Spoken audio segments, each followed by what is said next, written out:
El amanecer del 17 de febrero del año 1600 se abrió paso sobre Roma. Pero la luz que iluminaría la ciudad eterna ese día no sería la del sol. En el corazón de la cristiandad, en la plaza pública conocida como el Campo de Fiori, el Campo de las Flores, se estaba preparando un espectáculo de una crueldad purificadora. Una multitud se había congregado, atraída por esa mezcla de piedad y morbo que solo un auto de fe puede inspirar. En el centro de la plaza se alzaba una pira de leña, un trono grotesco para el clímax de una tragedia que se había gestado durante 8 largos años en las prisiones de la Inquisición. El condenado, un hombre de 52 años, fue sacado a la plaza. Su nombre era Giordano Bruno, antiguo fraile dominico, poeta, filósofo errante y a los ojos de la Iglesia, el más obstinado y peligroso de los herejes. Su cuerpo estaba debilitado por casi una década de confinamiento, pero su espíritu, según los testigos, permanecía intacto. Lo desnudaron, lo cubrieron con una túnica impregnada de azufre y lo ataron a la estaca. Le habían colocado una mordaza de hierro en la boca, un dispositivo cruel para evitar que sus últimas palabras, sus blasfemias finales, pudieran contaminar los oídos de los fieles. Un monje le acercó un crucifijo a los labios, ofreciéndole una última oportunidad de arrepentimiento. Bruno, con un gesto de desafío final, apartó el rostro. Era su última declaración. No se retractaría. El verdugo prendió fuego a la leña. Las llamas, primero tímidas, luego voraces, comenzaron a lamer la base de la pira. El olor a madera quemada y azufre llenó el aire. La multitud observaba en un silencio sobrecogedor mientras el fuego ascendía, envolviendo al hombre que había osado imaginar un universo sin límites. Este acto de barbarie judicial no fue un simple castigo. Fue una declaración teológica y política. Fue el poder de un mundo cerrado, geocéntrico y finito, intentando aniquilar la idea aterradora de un cosmos infinito, poblado por innumerables mundos como el nuestro. Se suele decir que Bruno fue quemado por su ciencia, por defender el modelo heliocéntrico de Copérnico. Pero esa es una simplificación peligrosa, una verdad a medias. La herejía de Bruno era mucho más profunda, mucho más radical, y para la Iglesia de la Contrarreforma, infinitamente más peligrosa. No fue solo un astrónomo, fue un místico, un mago, un panteísta que veía a Dios no como un ser personal y distante, sino como el alma inmanente de un universo infinito y eterno. Su crimen no fue desplazar la Tierra del centro del universo, fue destronar al propio hombre como la única creación a imagen y semejanza de Dios. Para entender por qué este hombre tuvo que arder, debemos desentrañar el laberinto de su mente, seguir sus pasos de fugitivo por toda Europa y enfrentarnos a la pregunta que define su sacrificio. ¿Fue un mártir de la ciencia, un visionario que murió por verdades que hoy damos por sentadas? ¿O fue un provocador arrogante, un hereje impenitente, cuya muerte fue el resultado inevitable de su propia obstinación y su desprecio por toda autoridad? La respuesta yace en las cenizas del Campo de Fiori, un eco silencioso que nos desafía a mirar al cielo y a cuestionar los límites de nuestro propio universo. Para entender la mente que se atrevió a romper los cielos, debemos viajar a la Italia meridional de mediados del siglo XVI, una tierra de sol, superstición y fervor religioso. Filippo Bruno Nació en 1548 en Nola, una pequeña ciudad cerca de Nápoles, a la sombra del Vesubio. No era de cuna noble. Su padre era un soldado de modesto rango, pero el joven Filipo poseía una mente de una agudeza y una memoria prodigiosas, una sed de conocimiento que no podía ser contenida por los límites de su pequeña ciudad. La única vía para un joven brillante y sin recursos para acceder a la educación superior era la iglesia. A los 17 años, ingresó en el prestigioso monasterio dominico de San Domenico Maggiore en Nápoles. Fue aquí donde adoptó el nombre de Giordano y se sumergió en el vasto océano del saber medieval y renacentista. San Domenico Maggiore no era un remanso de piedad tranquila, era uno de los grandes centros intelectuales de Europa, pero también un bastión de la ortodoxia tomista, la filosofía de Santo Tomás de Aquino, que había reconciliado la razón aristotélica con la revelación cristiana, creando un sistema cosmológico y teológico cerrado y coherente. En este sistema, la Tierra era el centro inmóvil de un universo finito, rodeado por esferas cristalinas que contenían los planetas y las estrellas, con Dios y el cielo empíreo más allá de la última esfera. Era un universo ordenado, jerárquico y sobre todo centrado en el hombre. El joven Giordano Bruno, sin embargo, no era un estudiante dócil. Su mente era inquieta, su curiosidad insaciable. Devoraba no solo a Aristóteles y Santo Tomás, sino también los textos prohibidos o sospechosos que circulaban en secreto. Los escritos de los neoplatónicos, que veían el universo como una emanación de lo divino.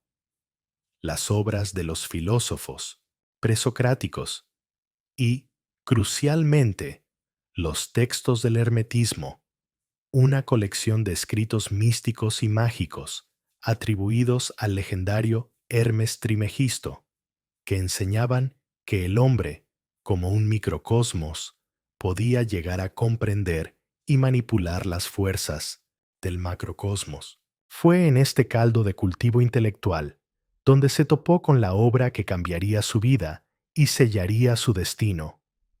De Revolutionibus Orbium Coelestium, de Nicolás Copérnico.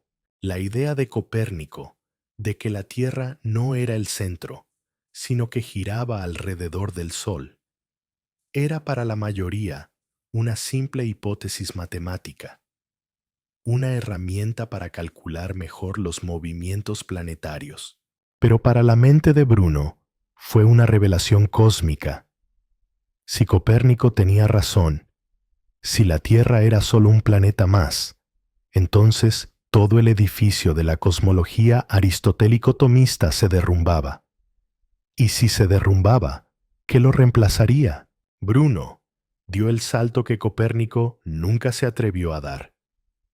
Si la Tierra no era el centro, argumentó, entonces no había centro.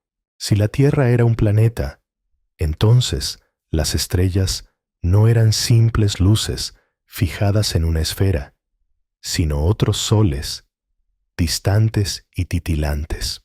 Y si eran otros soles, ¿por qué no tendrían también sus propios planetas, sus propias tierras, habitadas por otros seres? El universo finito y ordenado de la Iglesia se hizo añicos en su mente, reemplazado por una visión vertiginosa y aterradora. Un universo infinito, eterno, sin centro ni circunferencia, poblado por una infinidad de mundos. Esta visión no era solo astronómica, era profundamente teológica. Un universo infinito, argumentaba Bruno, era el único digno de un Dios infinito. Un Dios infinito no podía crear una obra finita. Dios, para Bruno, no estaba fuera de su creación observándola desde un trono celestial. Dios era la creación, era el alma del mundo, la inteligencia inmanente que animaba cada estrella, cada planeta, cada brizna de hierba. Esta visión panteísta borraba la distinción entre el creador y lo creado, una de las herejías más graves a los ojos de la Iglesia. Sus ideas no tardaron en meterlo en problemas.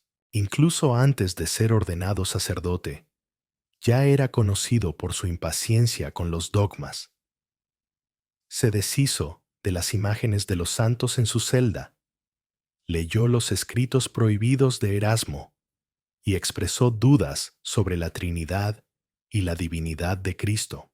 En 1576, con solo 28 años, se enteró de que el Santo Oficio de Nápoles estaba preparando un proceso por herejía en su contra. En lugar de enfrentarse a la Inquisición, Bruno hizo lo que haría durante los siguientes 15 años. Huyó. Se despojó de su hábito de fraile y comenzó la vida de un erudito errante, un peregrino de la filosofía, buscando un lugar en el mundo que pudiera tolerar sus ideas explosivas. ¿Era un visionario que buscaba la verdad? ¿O un rebelde arrogante que despreciaba toda autoridad? La pregunta es crucial, porque su viaje por Europa no sería la búsqueda silenciosa de un erudito, sino la ruidosa y a menudo abrasiva campaña de un profeta que creía tener la llave para una nueva comprensión del universo y de Dios. La vida de Giordano Bruno, a partir de 1576, se convirtió en una odisea intelectual a través de una Europa desgarrada por la Reforma y la Contrarreforma. No era un simple fugitivo.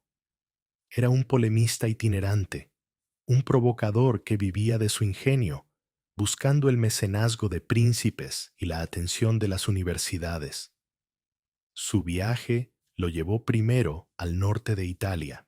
Estuvo en Génova, Turín, Venecia, Padua, pero en ninguna parte encontró un refugio seguro. La Inquisición tenía brazos largos, y su reputación como fraile apóstata lo precedía. Cruzó los Alpes y se dirigió a la Ginebra calvinista. Al principio, pareció encontrar un hogar. Se unió a la universidad y se convirtió oficialmente al calvinismo.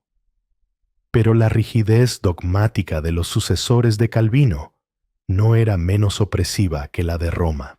Bruno, incapaz de contener su lengua afilada, publicó un panfleto en el que atacaba a un prominente profesor de filosofía, acusándolo de cometer 20 errores en una sola conferencia.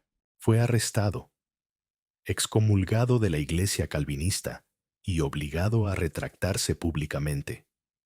La lección estaba clara. No había refugio para su espíritu libre en ninguna de las ortodoxias. Huyó de Ginebra a Francia, llegando a Toulouse y luego a París en 1581. La corte del rey Enrique III, un monarca fascinado por el esoterismo y el neoplatonismo, fue el primer lugar donde Bruno realmente floreció. Aquí, su prodigiosa memoria, entrenada en el arte de la memoria, una compleja técnica mnemotécnica que combinaba imágenes y lugares, lo convirtió en una celebridad. Publicó sus primeros libros sobre este arte, que eran mucho más que simples manuales. Eran vehículos para sus ideas filosóficas y mágicas. En París, bajo la protección real, comenzó a exponer públicamente su visión del cosmos. Pero fue su siguiente parada, Inglaterra, la que marcaría el cenit de su carrera y la consolidación de sus ideas más radicales.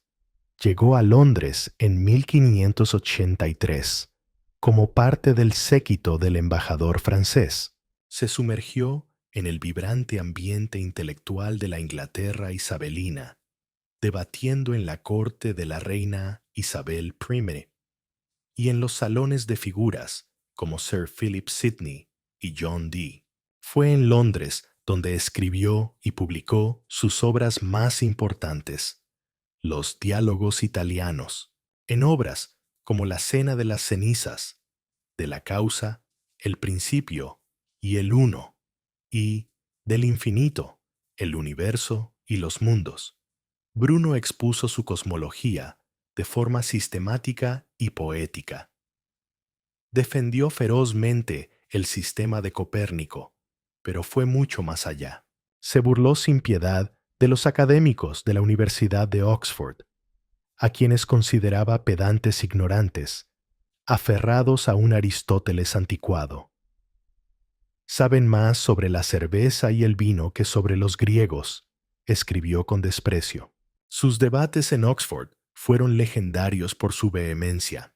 Se presentó no como un humilde proponente de una nueva teoría, sino como el Nolano, el heraldo de una nueva era, el hombre que había liberado a la mente humana de la prisión del cosmos aristotélico. Su arrogancia era monumental. Se comparaba con Hércules, limpiando los establos de augías de la ignorancia. Esta actitud no le granjeó amigos.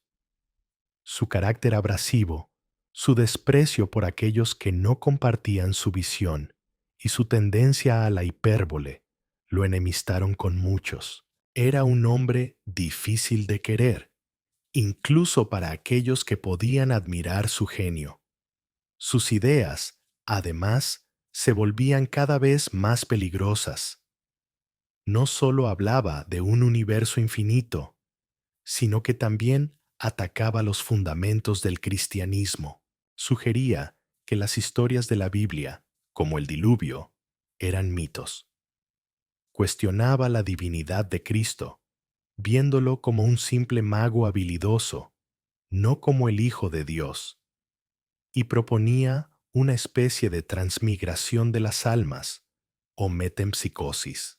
Estaba construyendo un sistema filosófico que era fundamentalmente incompatible con cualquier forma de cristianismo ortodoxo, ya fuera católico o protestante.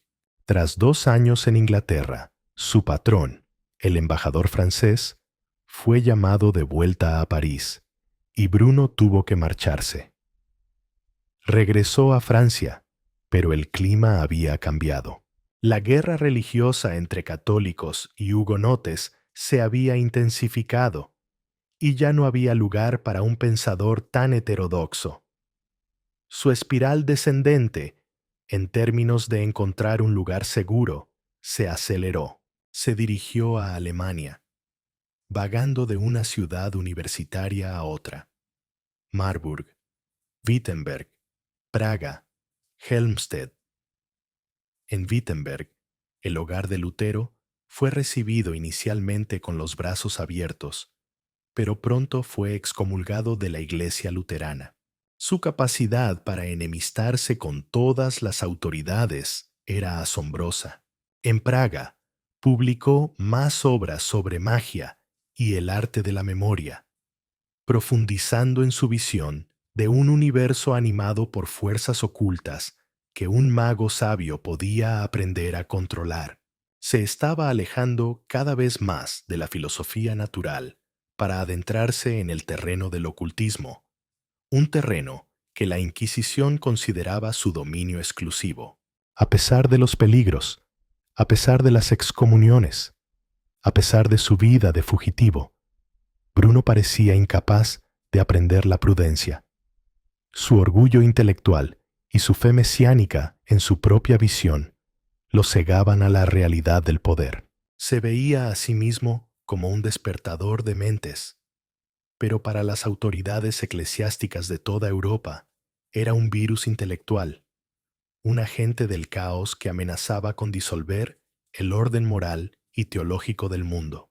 Después de casi 15 años de exilio, de una vida errante de ciudad en ciudad, de aplausos fugaces y excomuniones duraderas, Giordano Bruno tomó la decisión más inexplicable y fatal de su vida. Decidió regresar a Italia. ¿Por qué? ¿Qué lo impulsó a caminar de regreso a la boca del lobo, al territorio de la Inquisición que lo había perseguido desde su juventud? Las razones son complejas. Una mezcla de arrogancia, nostalgia y un fatal error de cálculo. Había recibido una invitación de un joven noble veneciano llamado Giovanni Mocenigo. Mocenigo, fascinado por la reputación de Bruno como maestro del arte de la memoria y la magia, lo invitó a Venecia para que le enseñara sus secretos. Prometió protección y un generoso estipendio. Para Bruno, la oferta debe haber sido tentadora. Venecia, la Serenísima, tenía una reputación de ser la república más liberal de Italia, celosa de su independencia de Roma. Quizás Bruno creyó que allí estaría a salvo. Quizás, después de tantos años, anhelaba volver a hablar su lengua materna, a pisar suelo italiano, y quizás, en el fondo de su ser, su ego le decía que había llegado el momento de confrontar a sus detractores en su propio terreno, que su elocuencia y la verdad de su filosofía podrían finalmente prevalecer. Llegó a Venecia en el otoño de 1591 y se instaló en la casa de Mocenigo. Comenzó a instruir a su patrón. Pero Mocenigo pronto se sintió decepcionado y alarmado. Esperaba aprender trucos de magia y técnicas para mejorar su memoria. En cambio, se encontró con un filósofo que despotricaba contra Cristo, la Virgen y los dogmas de la Iglesia.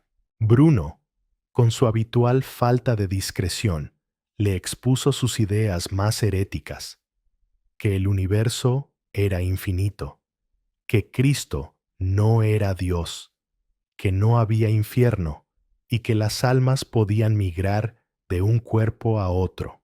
Mocenigo, un hombre piadoso aunque supersticioso, se aterrorizó. Se dio cuenta de que estaba albergando no a un mago, sino al más peligroso de los herejes. Cuando Bruno, sintiéndose incómodo, anunció su intención de marcharse a Frankfurt, Mocenigo decidió actuar. Lo encerró en su casa y lo denunció al Santo Oficio de Venecia. En mayo de 1592, Giordano Bruno fue arrestado por la Inquisición veneciana. El deterioro de su vida como hombre libre había terminado. Comenzaba su largo descenso a las profundidades del sistema judicial más temido de Europa. Durante su juicio en Venecia, Bruno intentó una estrategia de defensa que había utilizado antes: distinguir entre sus enseñanzas filosóficas, según la luz natural, y sus creencias como cristiano. Argumentó que sus ideas sobre el universo infinito eran filosóficas y no contradecían la fe. Admitió haber tenido dudas sobre ciertos dogmas, pero se mostró dispuesto a someterse a la autoridad de la Iglesia. Por un momento, pareció que podría salvarse. La Inquisición veneciana, a menudo más pragmática que la romana, podría haberlo condenado a una penitencia y haber cerrado el caso. Pero entonces, Roma intervino. El cardenal Santori, el jefe de la Inquisición romana, exigió la extradición de Bruno. Argumentó que, como ex fraile dominico y con un caso abierto contra él en Nápoles desde hacía años, su juicio correspondía a la jurisdicción de Roma. El gobierno veneciano, tras una breve resistencia para salvar las apariencias, cedió. En febrero de 1593, Giordano Bruno fue trasladado a Roma y encerrado en las prisiones del Palacio del Santo Oficio, en el Vaticano. Si Venecia había sido el purgatorio, Roma sería el infierno. Aquí, Los inquisidores no estaban interesados en sutilezas filosóficas. Estaban liderados por uno de los teólogos más formidables e implacables de la época, el cardenal Roberto Bellarmino, el mismo que años más tarde dirigiría el primer proceso contra Galileo. Bellarmino y sus colegas veían a Bruno no como un filósofo, sino como un líder herético, un heresiarca que buscaba fundar una nueva religión pagana. El juicio en Roma se prolongó durante 7 largos años, 7 años en los que Bruno estuvo confinado en una celda, sometido a interrogatorios interminables. Los cargos en su contra eran numerosos y graves: negar la Trinidad, la divinidad de Cristo y la transubstanciación, afirmar la eternidad del mundo y la existencia de una infinidad de mundos, enseñar la metempsicosis, practicar la magia y la adivinación. Durante años, Bruno mantuvo su estrategia defensiva, intentando retractarse de algunos puntos, matizando otros, pero negándose a renunciar al núcleo de su filosofía. Los inquisidores le exigieron una abjuración total e incondicional. Él se negó. Los registros indican que fue sometido a tortura, aunque la naturaleza exacta no se especifica. La tortura no estaba diseñada para castigar, sino para extraer la verdad, para romper la voluntad del acusado y forzar una confesión. Pero la voluntad de Bruno, forjada en años de debate y convicción, se negó a romperse. El reloj inminente de su destino final se detuvo durante años, mientras la maquinaria burocrática de la Inquisición molía lentamente. Pero a finales de 1599, la paciencia de sus jueces se agotó. El Papa Clemente Owen, que había seguido el caso de cerca, ordenó que se le pusiera fin. El 20 de enero de 1600, Bruno fue llevado ante sus jueces por última vez.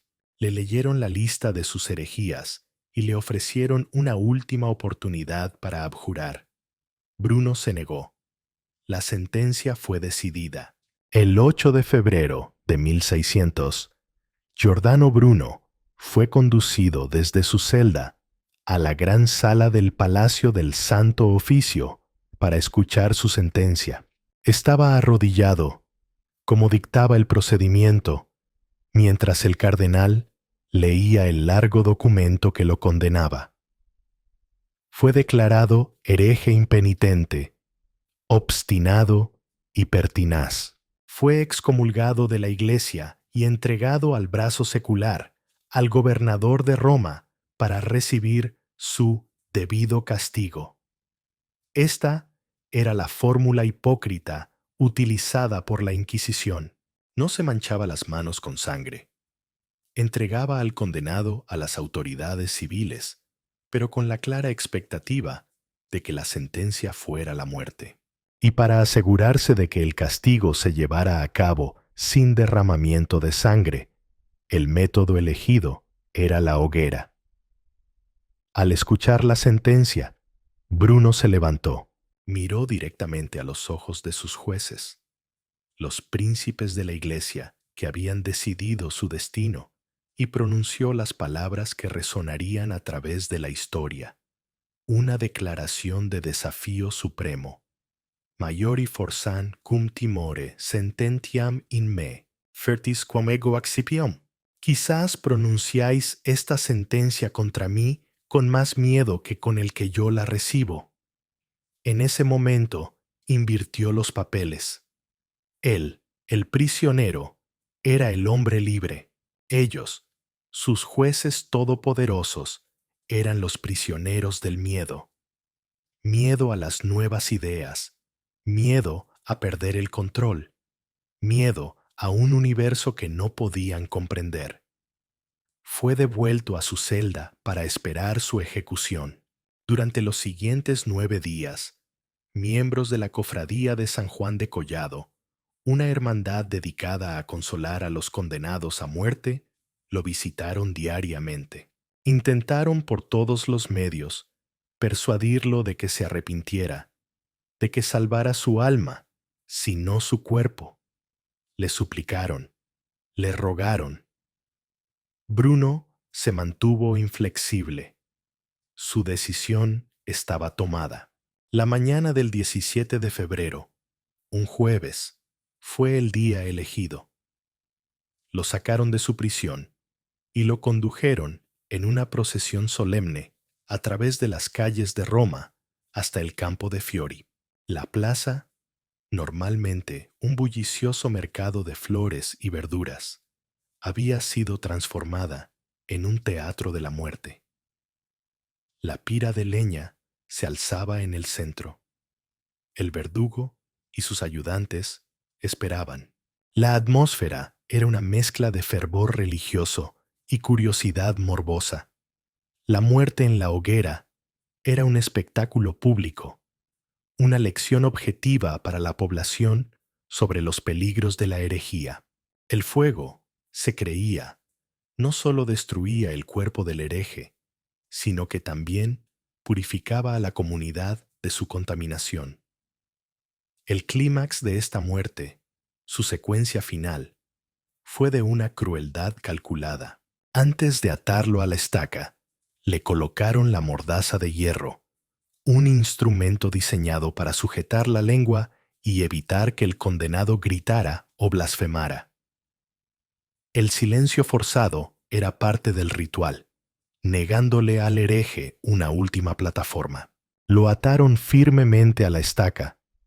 Un testigo presencial, un hombre llamado Kaspar Schoppe, un erudito alemán que se había convertido al catolicismo y que aprobaba la ejecución, escribió una carta describiendo la escena. Cuenta que cuando le mostraron el crucifijo, Bruno lo apartó con rostro fiero y desdeñoso. La madera seca y la leña menuda en la base de la pira fueron encendidas. El fuego prendió rápidamente. Las llamas comenzaron a subir, primero lamiendo sus pies y piernas, luego envolviendo su torso. El dolor debió de ser inimaginable, una agonía que consume cada nervio del cuerpo. El olor a carne quemada se mezcló con el del humo y el incienso. La multitud observaba, algunos rezando, otros simplemente mirando, fascinados por el horror. Bruno murió sin poder gritar.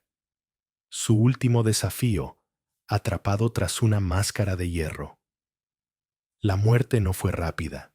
La quema en la hoguera es un proceso lento y terrible. Murió por una combinación de quemaduras graves, asfixia por el humo y el shock térmico. Para la Iglesia, su obstinación hasta el final era la prueba definitiva de su culpabilidad. Un verdadero cristiano, creían, se habría arrepentido en el último momento. Su negativa a hacerlo lo condenaba no solo en este mundo, sino también en el venidero. Era, a sus ojos, un alma irremediablemente perdida, un siervo de Satanás. Pero, ¿fue realmente un acto de orgullo satánico? ¿O fue el acto final de integridad de un hombre que, habiendo dedicado su vida a una visión particular del cosmos y de lo divino, no podía, en conciencia, renunciar a ella, incluso ante un dolor insoportable? ¿Fue la muerte de un hereje o el martirio de un filósofo? La Iglesia creía que al quemar su cuerpo estaban destruyendo sus ideas, pero las llamas que consumieron a Giordano Bruno en el Campo de Fiori esa mañana de febrero tuvieron el efecto contrario. Iluminaron su figura y sus ideas para la posteridad, convirtiendo su muerte en el símbolo más potente de la lucha por la libertad de pensamiento contra el dogmatismo opresivo. Cuando las llamas finalmente se extinguieron, del hombre que fue Giordano Bruno no quedaba más que un montón de cenizas y huesos carbonizados. Los verdugos, siguiendo el procedimiento estándar, recogieron sus restos y los arrojaron al río Tíber. Era el acto final de aniquilación, un intento de borrarlo no solo de la vida, sino también de la memoria, negándole una tumba, un lugar de descanso, un punto de peregrinación para posibles seguidores. En el Vaticano, la noticia de que la ejecución se había llevado a cabo con éxito fue recibida con una sombría satisfacción. Se había hecho justicia. Se había extirpado un cáncer del cuerpo de la cristiandad. El cardenal Bellarmino y el Papa Clemente VIII creían haber reafirmado la autoridad de la Iglesia de la manera más enfática posible. Habían enviado un mensaje claro a cualquiera que se atreviera a seguir los pasos de Bruno, y, por un tiempo, el mensaje pareció funcionar. Galileo Galilei, quien comenzó a usar su telescopio unos 9 años después de la muerte de Bruno, era muy consciente de su destino. El fantasma de Bruno se cernía sobre su propio enfrentamiento con la Inquisición. Es probable que el recuerdo de la hoguera del campo de Fiori fuera un factor importante en la decisión de Galileo de abjurar en 1633, salvando su vida, pero viviendo el resto de sus días bajo arresto domiciliario. La reacción inmediata en Europa fue silenciada. Los escritos de Bruno fueron colocados en el Index Librorum Prohibitorum, el índice de libros prohibidos, y su nombre se convirtió en sinónimo de la peor de las herejías. Los filósofos y científicos, que en privado podían compartir algunas de sus ideas, como la infinitud del universo, tuvieron mucho cuidado de no asociarse con su nombre. Se convirtió en un paria póstumo. El caos que siguió a su muerte no fue de disturbios en las calles, sino un caos intelectual. Bruno había abierto una caja de Pandora de posibilidades cosmológicas y teológicas que la Iglesia luchó desesperadamente por cerrar. Su visión de un universo infinito y homogéneo, aunque basada en la especulación mística más que en la observación científica, anticipó asombrosamente la visión del cosmos que la ciencia moderna eventualmente revelaría. Pero sus ideas eran demasiado radicales, demasiado desestabilizadoras para su tiempo. Al destronar la Tierra y al hombre, había creado un vacío existencial que la mayoría de la gente encontraba aterrador. Su filosofía no ofrecía el consuelo de un plan divino centrado en el hombre, sino la vertiginosa perspectiva de ser una mota de polvo en una inmensidad infinita y, a menudo, indiferente. El impacto inmediato de su muerte fue, por tanto, el de la supresión. La Contrarreforma estaba en pleno apogeo, y la Iglesia estaba decidida a reafirmar su autoridad doctrinal. La ejecución de Bruno fue la demostración más brutal de esa determinación. Pero las ideas, a diferencia de los cuerpos, no pueden ser quemadas ni ahogadas en un río. Circulaban en secreto, leídas por pensadores audaces como Spinoza, quien desarrollaría su propia forma de panteísmo, y Leibniz. Poco a poco, a medida que la ciencia de Newton reemplazaba la física de Aristóteles, la visión de un universo vasto, si no infinito, comenzó a ganar terreno. El vacío de poder que dejó su muerte no fue político, sino filosófico. Bruno había sido la figura más extrema y elocuente de un renacimiento tardío que se deleitaba en la síntesis de la filosofía, la magia y la religión. Su muerte marcó el fin de esa era. El futuro pertenecería a un tipo diferente de pensador, el científico empírico que basaría sus afirmaciones no en la visión mística o la especulación metafísica, sino en la observación matemática y la experimentación. En cierto sentido, la muerte de Bruno ayudó a despejar el camino para la ciencia moderna, al demostrar los peligros mortales de mezclar la cosmología con la teología. Su fantasma enseñó a las generaciones futuras a ser más cautelosas, a separar sus cálculos de sus creencias, a presentar sus ideas como hipótesis y no como verdades absolutas. El manejo de su cadáver ideológico fue un esfuerzo de contención que duró siglos. Pero, como ocurre a menudo, la represión solo sirvió para magnificar su importancia a largo plazo. El legado de Giordano Bruno es un campo de batalla. Durante más de 2 siglos después de su muerte, permaneció en gran medida como una figura denostada, un ejemplo de herejía y locura.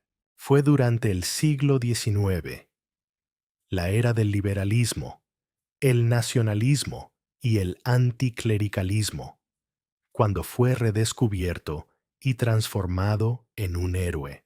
Para los nacionalistas italianos que luchaban por unificar Italia y liberarla del poder temporal de los papas, Bruno se convirtió en un mártir de la identidad italiana y de la libertad contra la tiranía papal. Para los librepensadores y los científicos de la época, que veían la historia como una lucha épica entre la ciencia y la religión, Bruno se convirtió en el primer mártir de la ciencia moderna. Fue retratado como un Galileo que se negó a retractarse, un precursor heroico que murió por la verdad del sistema copernicano y un universo infinito.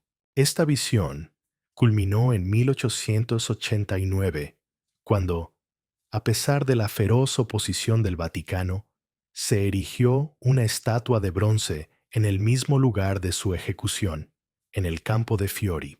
La estatua, obra del escultor Ettore Ferrari, lo representa encapuchado y desafiante, mirando sombríamente hacia el Vaticano.